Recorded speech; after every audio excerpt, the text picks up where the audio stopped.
Today to have Paul Lichter come talk to us. He's a professor of ophthalmology and visual sciences here at U of M.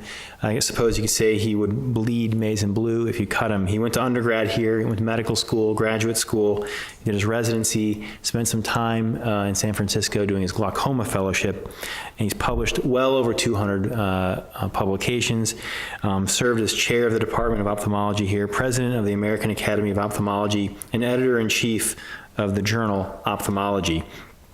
He spent much of his career examining the relationships of doctors, researchers, and the medical industrial complex. And we're lucky enough to have him come and share that extensive knowledge with us. And his talk today is entitled, Follow the Money, Ethics and Morality in Physician-Industry Relations. Help me, let's welcome Dr. Lichter.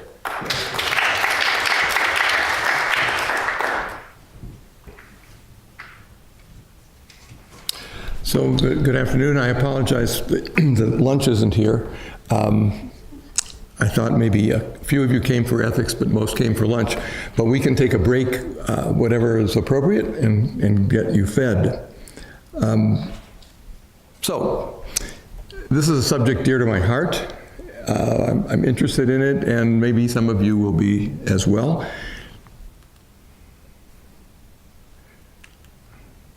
I have no conflicts. I'm going to cover these topics as we talk here. It's a long list, but it will go hopefully reasonably smoothly.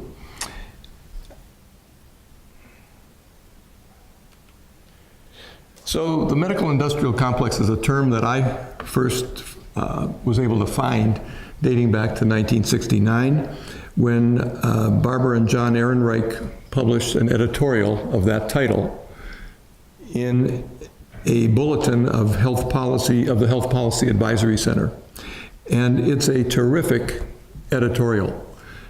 I had not read it before, but having read it, it's prescient. And I don't know why it hasn't been given more credit in terms of what's gone on in the last almost half century in this field. But the final words in their editorial were, the consumer can expect no mercy from the new medical industrial complex. And I think that's been shown to be true. In a later publication in Science by Barbara Culleton, she wrote about the academic industrial complex. If you read this, you can see that it could well have been written today, because federal support for research gradually declining, situation measurably worsened by the state of the economy, and this was in the Reagan administration, determination to reduce government spending. So federal funding, even though it hasn't always dropped, it hasn't kept pace, and it's still very difficult to get funded. Dr. John Abramson loaned me these several slides. I didn't remake them. She went on to say that because of all of this difficulty in getting funding, she said, scientists who 10 years ago would have snubbed their academic noses at industrial money now eagerly seek it out. And that probably still is the case today. This slide from Dr. Abramson is titled Commercialization of the Production and Dissemination of Medical Knowledge. Reading this slide, you can see how much industry is involved in research and also in journal publishing. The majority of physician CME is funded by industry. 59% of the authors of expert guidelines have financial ties to an interested manufacturer, a very interesting subject on its own. And a piece in the New York Times by Lawrence Altman said journals have devolved into information laundering operations for the pharmaceutical industry.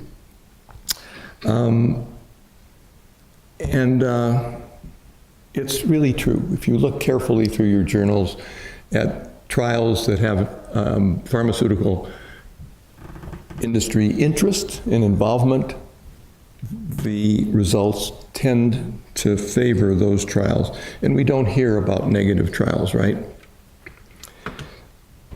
Now, 3 former editors of the New England Journal, one an associate editor, Dr. Steinbrook, but talked about the concern in speaking of conflict of interest in journals, the concern that physicians raise when involved with drug companies is not whether physicians have been bought by the drug companies, not whether physicians are biased or not, but it's whether recommendations that advisory committees make or journal articles are reviewed by and so forth.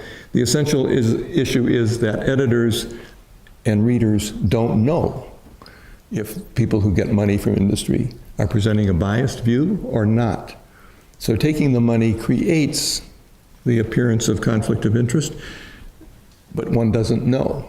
And simply having someone say, well, I'm not conflicted, I wouldn't be biased, isn't enough.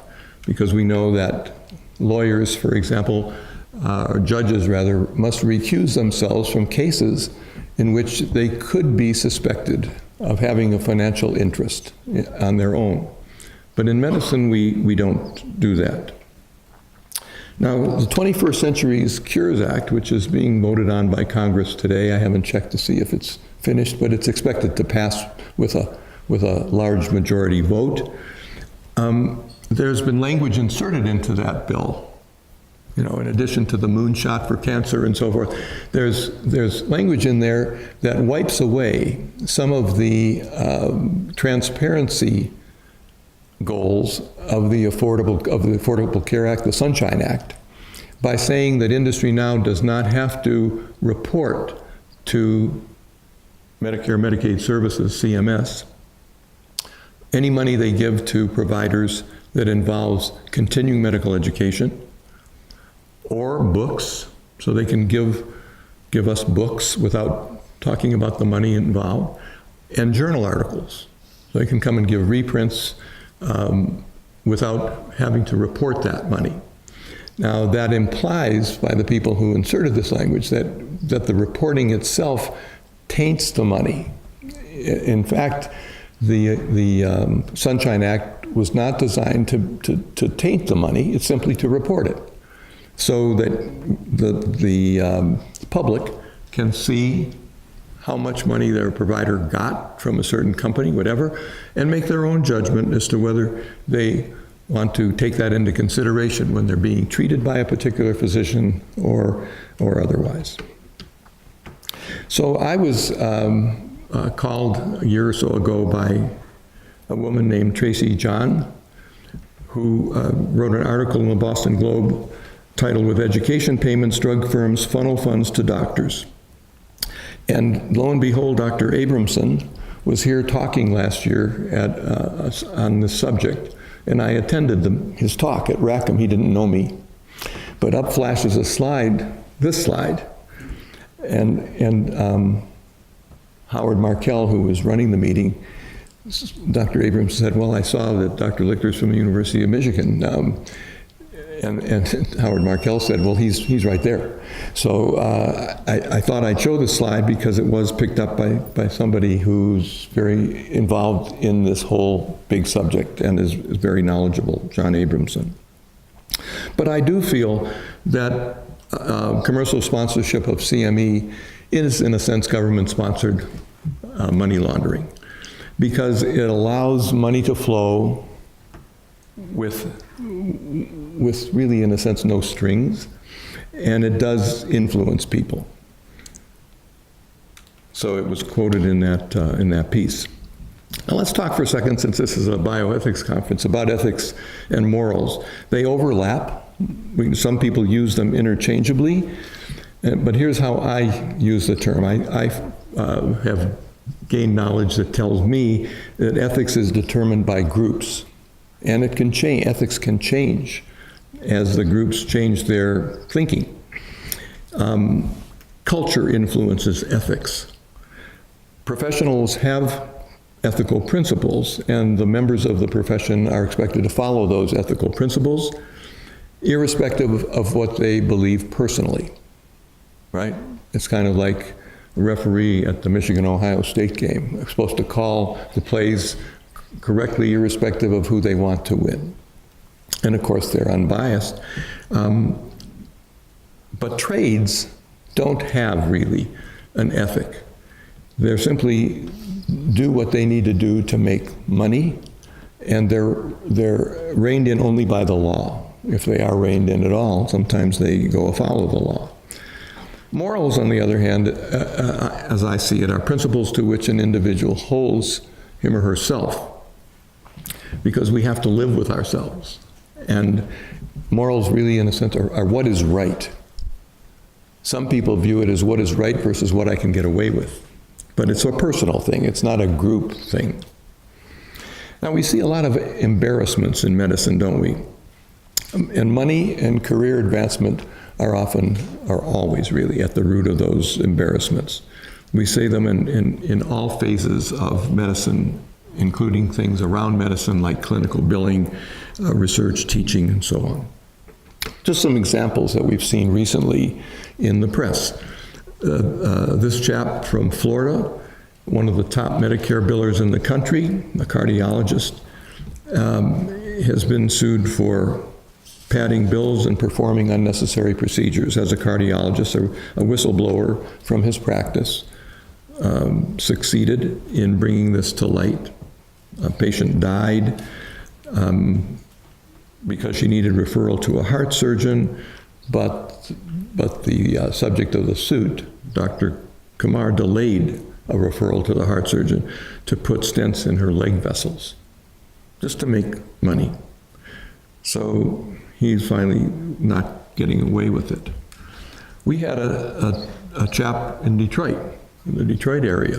You probably read about it if you're interested in this, giving chemotherapy to people who didn't need it. And he now repents. I'm wrong. I didn't feel I deserved a trial. Misused my talents, permitted the sin to enter me because of power and greed. My quest for power is self-destructive. And it is, in his case, he's in jail. Now, if any of you went to the MSMS Bioethics conference a couple weeks ago, I was going to go, but I unfortunately was out of town. But sent an undergrad student to go, and she took wonderful notes, so I know a lot about what was said. But Carl Elliott was the featured speaker at that meeting. I've heard him speak before.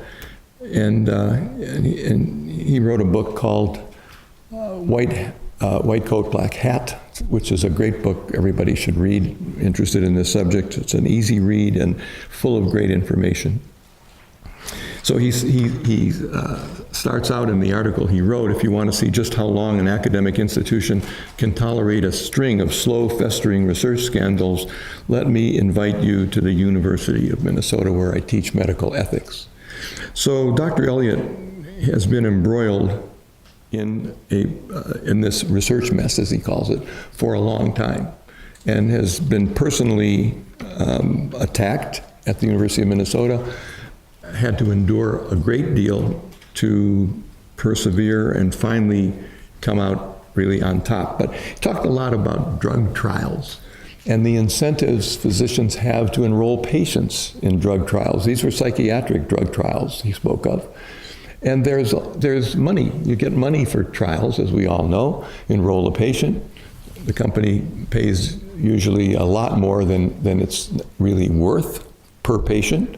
Perhaps they pay $10,000 per patient. So it's in your interest to enroll the patient, because you might get some money on top of what it really costs to take care of the patient. And so there's a real conflict of interest built in to clinical trial recruitment. I wrote an editorial once called Bounty for Patients, where residents in clinics get paid money to recruit patients into a trial. Well, how unethical can that be? It's very difficult to recruit. And so people try everything they can. They don't intend to bias a resident to recruit a patient, but if a resident gets $100, $200 To a resident, that's enough money to pique their interest. So it's a difficult subject. But as Carl Elliott talks about in this article, people have died in these trials, people who never, ever should have been enrolled. They really didn't qualify for the trial. But badness happened, and finally the University of Minnesota was called on it. Very embarrassing kind of thing. Nothing that we would ever want to have happen at the University of Michigan, for sure. Well, ethics did change in medicine, didn't they? Because in 1982, the Supreme Court decided that medicine was a trade rather than a profession in essence. And they allowed advertising by physicians. Before 1982, you could not advertise. It was unethical. Medical societies clamped down very, very hard on physicians, and nobody really wanted to go around that. People just didn't advertise. But after 1982, avalanche. So everybody advertises. We don't think it's unusual at all now. But think about the ethics of it. Really, it's unusual for physicians and hospitals not to market themselves today. So once was something that was once entirely unethical, now it's ethical, simply because of the Supreme Court decision. So how far does it go? And do we have ethical constraints as a profession, or should we behave like any other trade? That's really an ongoing debate. Physicians like to think they're up here and not down here, but some behave like they're down here. And how to get that in sync. So the AMA met in June and for the first time in 50 years passed a revised code of ethics for the AMA. We've taken the Hippocratic Oath as physicians, but now we ask ourselves, maybe more than ever, do our patients' interests trump our self-interests, or do patients' interests compete with our own interests? Is the dictum of first do no harm that all doctors learn and really recite still in play? How vulnerable really are the patients is what we should really be asking. So there's an issue in ophthalmology, which is a really good prototype for this argument. And likely, if you read this literature, you've seen it. Genentech makes two drugs that happen to be effective in treating age-related macular degeneration, a significant cause of blindness. These are anti-VEGF drugs that work amazingly if you've got the right type of macular degeneration. One of them was invented and tested in clinical trials to treat macular degeneration. The other one, called Avastin, as you know, treats colon cancer. But a clever ophthalmologist at the University of Miami noticed that the chemical compounds of these two drugs varied only, I think, by a hydroxyl radical. And so he said, I wonder if this would work in macular degeneration. So he took the 50 cc vial, he had it compounded in very small aliquots because we only inject a very, very minuscule amount of that. And lo and behold, in a short little trial he did, it worked. So he could provide this compounded Avastin to inject into the eye for about $20. The other drug called Lucentis, which was clinical trial tested for macular degeneration, Genentech had the temerity of placing a $2,000 a shot price tag on. So here's Genentech fighting it over itself with two drugs that they make. One they thought would be a blockbuster drug. The other one, a blockbuster drug for treating colon cancer, comes out and it challenges their other drugs. So it's very fascinating kind of a thing. And so what did they do, Well, physicians get in a spot where is it their job to hold down healthcare costs? As a physician, we can decide to inject the $20 drug or the $2,000 drug. Now the company, of course, put out its key opinion leaders to say there's malpractice risk If a patient has a problem and had Avastin injected, this was never clinically trialed, being used off-label. So they tried to frighten providers to use the more expensive drug. Physicians really, in some ways, other than maybe an ethical approach, are not required to keep healthcare costs down. We don't have incentives enough to keep costs down yet. They'll come, but we don't have it yet. So what else did Genentech do that was clever? They decided to give rebates to users of high users of Lucentis. They gave them rebates. So they got a couple $100 every time they used the $2,000 drug instead of the cheap drug. And guess what? Further, Congress approves that. It's legal to do it. So we're really, Congress is saying, hold down healthcare costs, but it's okay to raise the costs, give incentives. Should we take a break to let people go grab some food? Some went to get some. What would you think, or keep going? You guys are in charge. Keep going. Okay, feel free, go out and eat. You won't miss anything. I probably am saying the same thing in different ways over and over again. But this has been a very effective thing. You know, people say, well, the rebates don't influence me. Of course they do. You know, of course they do. Genentech's a big company. They wouldn't spend that money if it didn't work. And obviously, just looking at it as amateur accountants, of course it works. You know, you end up getting $1,700, $1,800 instead of $50 as the company. Okay.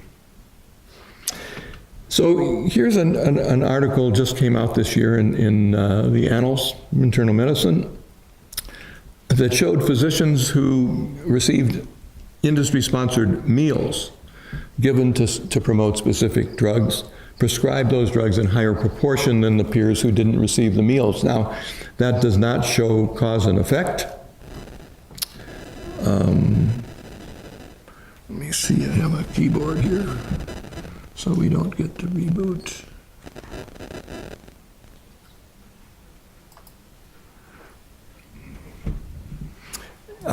The more meals physicians receive, the higher the share of drugs they prescribed. It doesn't prove cause and effect, these kinds of association studies. But it adds to the mounting evidence of these kinds of studies that always come out on the side of you get value, you reciprocate. Here was an article from ProPublica in March of this year. Doctors have long disputed that the payments they receive have any relationship to how they prescribe drugs. There's been little evidence to settle the matter until now, and they showed that the more money doctors receive from drug and medical device companies, the more brand name drugs they prescribe. Even a meal can make a difference. Now again, this doesn't prove cause and effect, but it does add again to what is the logical conclusion, right? These companies are not foolish. They're not spending this money to get nothing out of it. And here's another one about the Avastin Lucentis and a newer drug called Eylea. And again, showed a strong positive association between payments that the pharmaceutical companies reported to the open payments program and the increased use of the expensive drugs, right? Because they get rebates. Doctors get the rebates.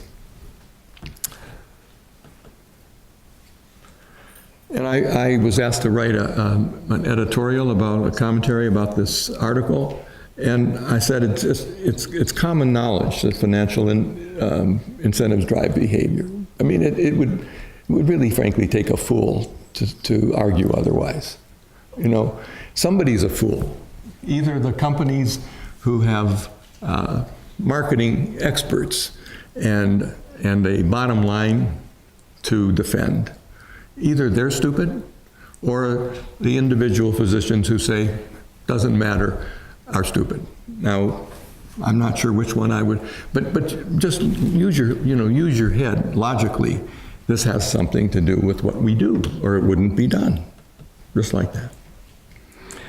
So if pharma's marketing influences our prescribing patterns, and if our acceptance of educational grants, for example, in their various permutations is a major means to achieve that result, why do we accept these grants?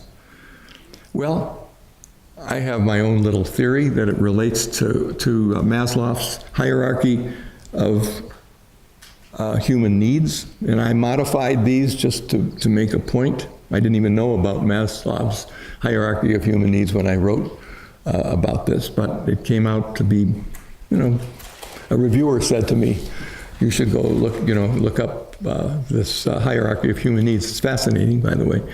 But one of the things we need is money, really. In Maslow's thing, you need shelter, you need food, but really you need money to get those things. So we are in business as physicians and health providers. We need money to operate our business, just like industry needs money. So funds provided by industry are funds that don't need to be expended by our departments and organizations or by us if we have to spend it personally. We get paid to go on a trip. We get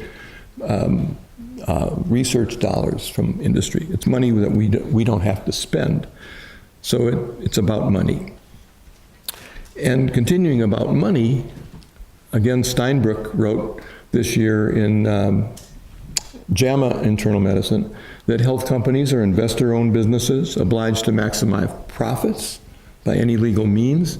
They're not charities, and they believe the billions of dollars of investment have good returns. It's also, besides money, it's about recognition, right?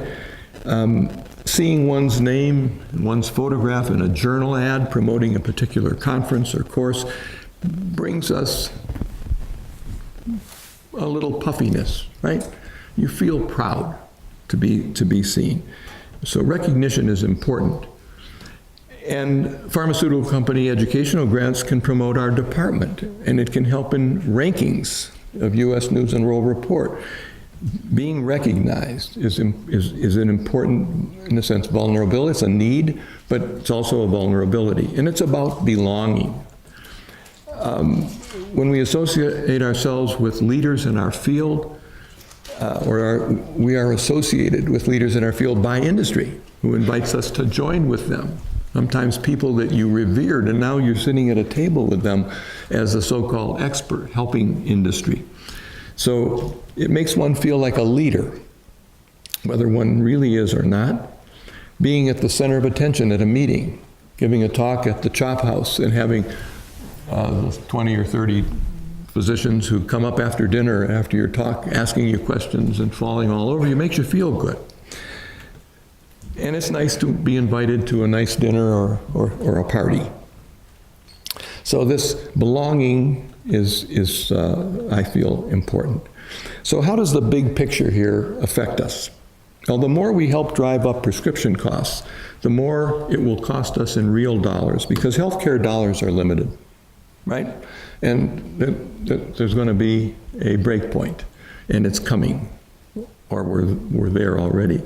But we seem to be willing to ignore it. If we help drive up cost of prescription drugs by prescribing the most expensive medicines, and sometimes whether they're needed or just marginally needed or not, drive up the cost of healthcare. And in the end, it will make us all have more trouble. Industry makes us feel that it's all fine, and all of this is just part of a carefully regulated and ethical relationship. And industry helps to foster that kind of belief, because the more subtle they can be, the better for them. So I wrote about confluence of interest in a piece I'll show you that I wrote about 8 years ago. But conflict of interest or confluence of interest. Somebody wrote in JAMA about confluence of interest just in the last few months. I felt proud because they didn't cite my piece, but I had written about it a while ago. Because when you think about it, there is a confluence of interest, right? Because we like all these things that are in the hierarchy of maybe medical needs or professional needs. And industry is there to make money. So we're in it to get good feelings and a little money, and industry's there to make billions. So the more removed the conflict is, or the more comfortable the confluence is, it's easier to accept what industry offers us, no matter what the effects are on an illusory picture to us of driving up the cost of drugs and tests. People say all these different kinds of things. I was just there to teach. Nobody told me what to say. I was just one of many on the faculty. I wasn't paid by the company, even though the money was laundered through somebody who paid you. I'm not influenced by all this stuff, but they want to give me a free steak dinner. Why not take it? So you hear all of these things to explain away an effect of the money industry gives, to essentially say they're so stupid to give me a steak dinner. You know, of course I'll take it. How dumb they are, you know. So this was the piece that I wrote about debunking myths in physician industry conflicts of interest. It's a well-referenced piece and spoke about medicine in general and these relationships in general, not about ophthalmology. Influencing the educational environment and putting it in context. Industry takes a big picture view. Okay? They give one of us a steak dinner.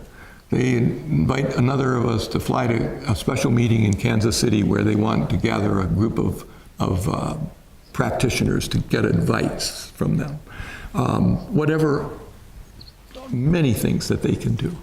We look at those things one at a time. Industry's looking at it in the bottom line every year. They don't care if they influence the person who got the steak dinner, but they know if they give enough steak dinners, they'll influence plenty of people and get prescriptions written. Or in the case of device companies, machines bought, tests done. So physicians take it one at a time. Industry looks at the big picture. And that's what industry wants us to do. Take it one at a time, and then they can explain it away easily. How could we influence this very bright physician by just giving him a steak dinner? You know, our speaker was coming in to talk at 6:30. How could we not offer him dinner to come and hear this wonderful talk?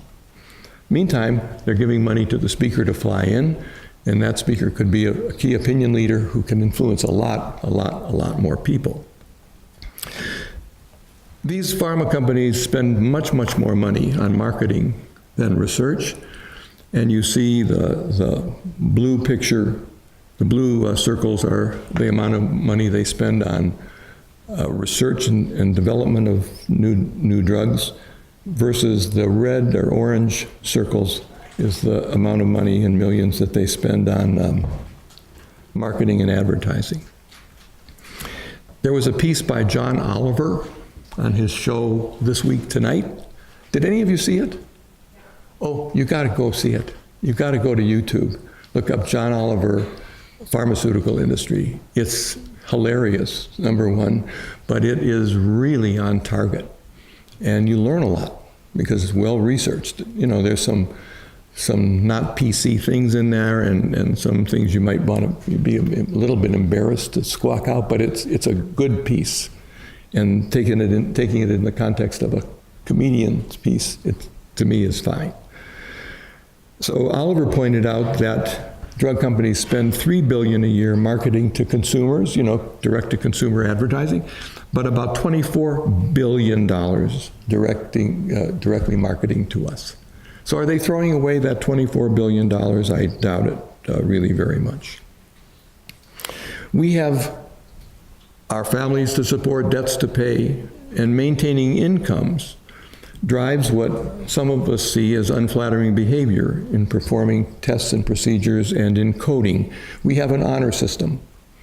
It's very difficult to be looking over every physician's shoulder. And as long as one is not a huge outlier caught in an audit of insurance records, nothing happens. But as I said earlier, if you want to throw the burden of controlling healthcare costs on physicians, it's unfair because we don't control the key elements of the system. And we don't, as I said, we don't have incentives to do that as yet. Ethical issues in taking industry money. Well, I think it's unethical to take industry money solely to promote industry's interests. Then we become the industry drug rep kind of person. I don't think it's unethical to take money to perform legitimate research aimed at developing new drugs, new devices to help patients, or testing those new drugs and new devices. Not in phase 4 testing, which is a scam, but in true testing, phase 1, 2, or 3 studies, particularly phase 3 in most cases. Is it unethical to consult with industry with a contract and predefined objectives? No, I don't think so. Pharmacy industry needs our advice, needs our help to develop new drugs, new devices, new treatments and cures. So that's perfectly fine in my view. What about accepting industry money to give a talk where the speaker has full control of the content? To me, getting money for that from industry is unethical because you are caught in the reciprocity of our culture, and you will give back, and that's why industry pays you. Industry can influence thought leaders one at a time. Taking industry's money to teach is really the issue. We at the University of Michigan, we have a 24/7 job. When we're invited to go teach somewhere directly by industry, paid by industry, taking that money to me is not an ethical thing to do. But what about developing with industry a new drug or device and then becoming a salesperson for it? I think it's fine, as I said earlier, to be the one who does the research with industry, helps advise them, gets a new drug ready to go to market or a device, but then to go out and sell it is a huge conflict of interest, particularly if you may have some personal financial interest in the success of that drug or device. And we see this a lot. The industry, the position as drug rep or device rep, test rep. So by accepting industry payments, we're vulnerable to industry's influence, no matter what the payment is for. You have to really keep it in mind and think logically. The culture of reciprocity really creates a subtle contract, doesn't it? Industry, the giver expects some sort of return, particularly in this type of situation. It's not a friend of yours giving you a box of candy, but this is about patients and about health care. This is not something that's trivial. The car dealer gives you something to buy the car, or you go to Big George to buy a refrigerator and there's a sale and you get something, a radio, who knows. It's not at all the same thing. This is about health care and the trust that we have. And most influential, of course, are key opinion leaders, because they're the ones industry promotes to talk to large audiences and write articles read by some people. A great book for perspective on this type of subject is called The Hidden Persuaders, written by Vance Packard in 1957. Absolutely true today. The book is still being printed, and easy read, but it's you smile with every example and you say, oh yeah, that's what they were doing to me. So there really isn't a lot of difference in the approach pharmaceutical and device industry takes to sell to us and our patients than car dealers or soap companies or beer companies. The same approach is taken, and when you read this book, you say, oh yeah, the companies are doing the same darn thing. So hidden persuasion is done by subtly influencing us. No company is coming out there, standing out in the front of the hospital, handing out $100 bills to us. It's all done subtly to make us feel important, to make us feel like we've given the company some great information. We're telling our colleagues about something and they're interested in it. And we make it all work by accepting the money, don't we? Unrestricted grants is one of the most clever things I think that industry has done in the last quarter century here. They invented this term, as best I can tell, an unrestricted grant. That's a disarming phrase, isn't it? Unrestricted grant. I'm not really giving you money for a purpose. Use it any way you want. Well, again, these foolish companies are just throwing away $24 billion, or part of it, right? So here was something that some little screenshots I took of a meeting that ophthalmology had, our annual meeting in Chicago a few years ago. And at the bottom of all of these little blurbs is supported by an unrestricted educational grant from Bausch & Lomb, from Regeneron Pharmaceuticals. They're the ones that make Eylea. And you see it in all of these things. Merck, Genentech, all of these things. Very subtle, unrestricted. They give unrestricted grants. If your department chair here wants to get an unrestricted grant from a pharmaceutical company, they just have to pick up the phone. It's pretty much that easy, but it's not ethical. So again, follow the money. Follow the money.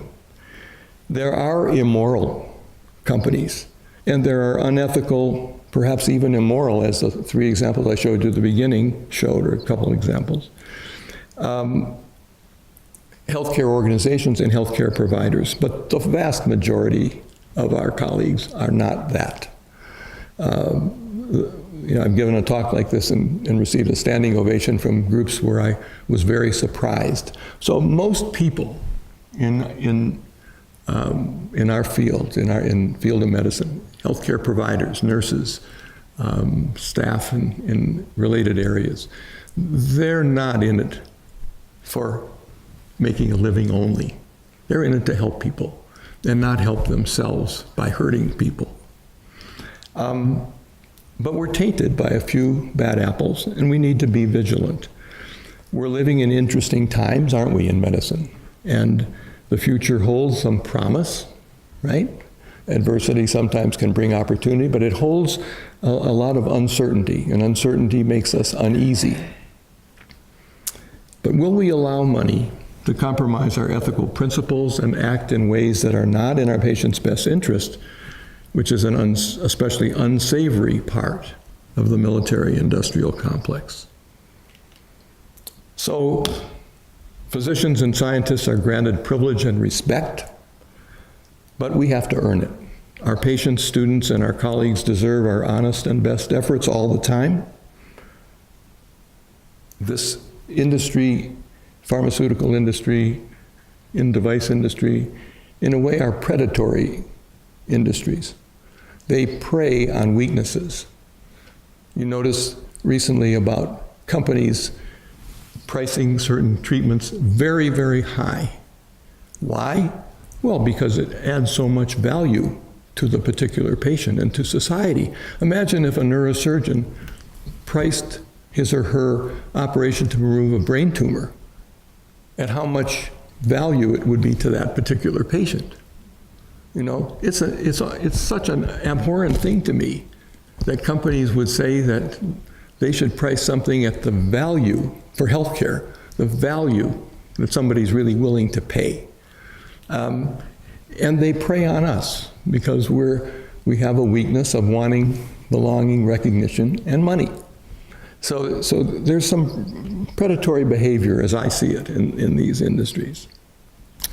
But let's think about it, give it our best, and take care of our patients as best as possible. And a favorite quote of mine from Sinclair Lewis, when he wrote about his loss running for governor: "It's difficult to get a man to understand something when his salary depends on his not understanding it." So thank you very much, and I'll be glad to answer any questions you have.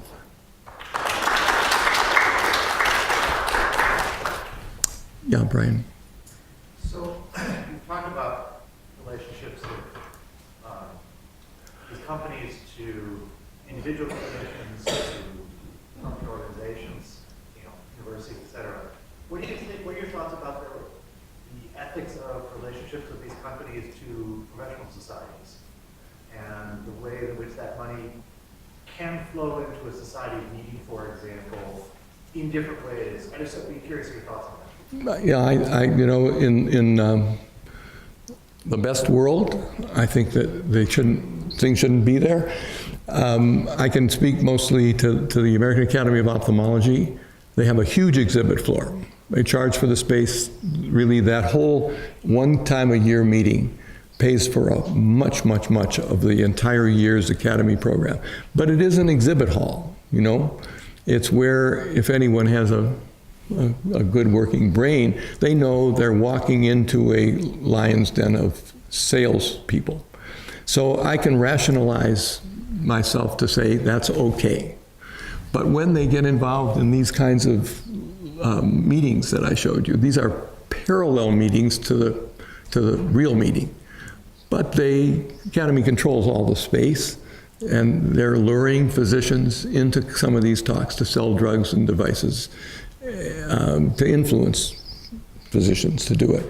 I'm not so sure that I would approve that, but it's difficult. On our Clinical and Educational Conflict of Interest Committee here, which I chair, with Dr. Hutchinson oversight, and we don't get into what providers here do at meetings like that. They're not allowed to be paid by industry to go to the meeting, but we don't say you can't take a meal, you can't. It's just too hard to get into that. Not that we think it's good or bad, but we don't get into that. And some societies do better than others in policing this. I just think it's sort of the next thing maybe, but societies, the boards of directors of these societies often are conflicted people, because conflicted people are the ones who have the recognition, and they get appointed to these positions or elected to these positions. So they're on the boards. They don't want to say that we can't have this at our annual meeting, or we have to limit it. But some organizations do better than others that way. Sorry for the long-winded answer. Okay, ready to go out and eat? Okay, Christian. Years ago, Lichter, wrote Ethics in Clinical Research and highlighted a lot of horrible ethical violations in the use of human subjects in research, and he felt the antidote was the conscientious researcher. Is the antidote to this the virtuous physician or more regulation? Well, people argue about that in right. research, and that's just what your thoughts on that. I would like to think it's the virtuous physician, because I think most physicians are very virtuous. But again, you've got this small cadre of people who aren't. Regulation is difficult because of the huge lobbying effort put forth by the pharmaceutical and device industry. So it would be difficult to get Congress to agree on any sort of a bill to promote rules that were actually enforced. Now, the Affordable Care Act, the Sunshine Act, which is a part of it, was an idea to at least show transparency. Physicians are getting money, patients can go look. They don't, by the way, but they can go look. I was in a pro-con debate format at our annual meeting a few weeks ago in Chicago. And I was on the con side of, should we be early adopters of new surgical techniques? So I was on the no side, assigned to me. But I was happy with it. And the pro side person gave his talk, and then we each had a chance to rebut for a minute. So he rebutted me, and then when I gave my rebuttal, I showed his open payments from the public website. And then the audience voted, and I won.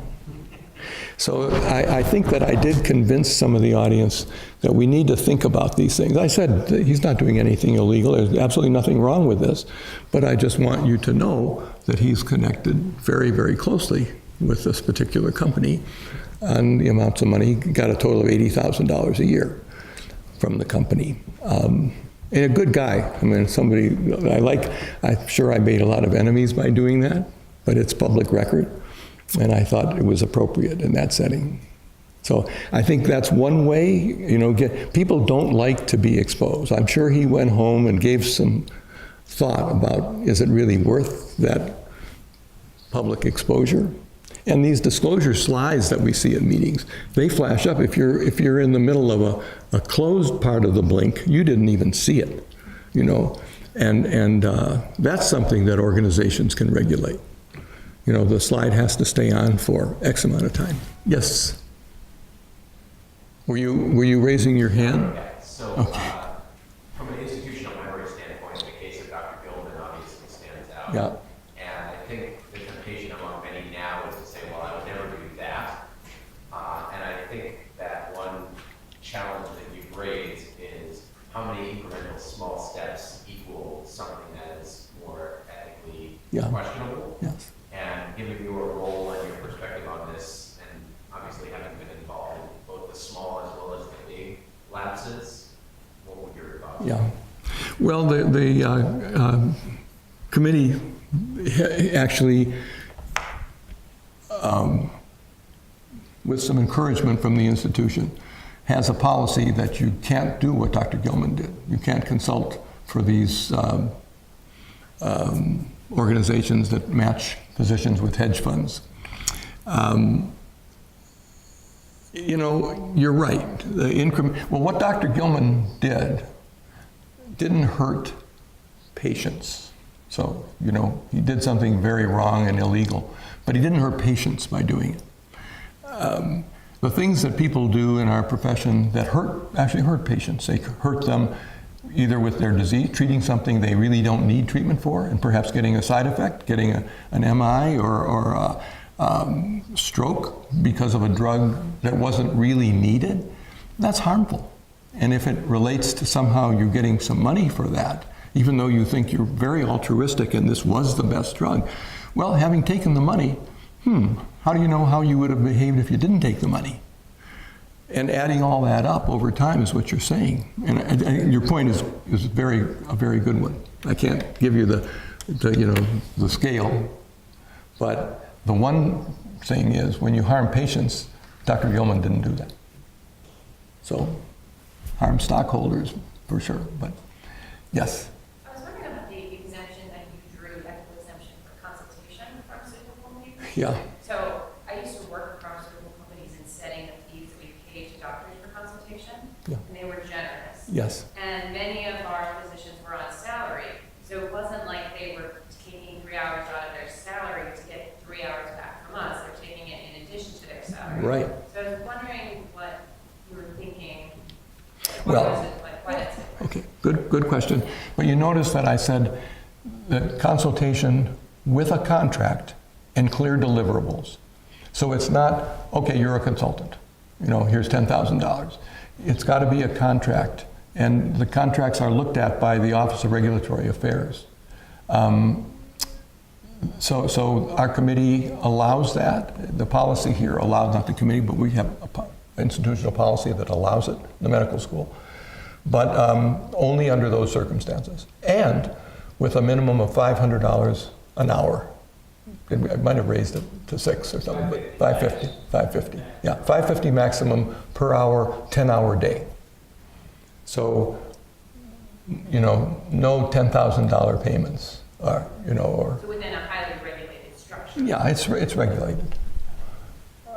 But you know, look, like I said before, the industry needs our advice, or nothing new would come out. Thanks again very much. Have a good holiday season.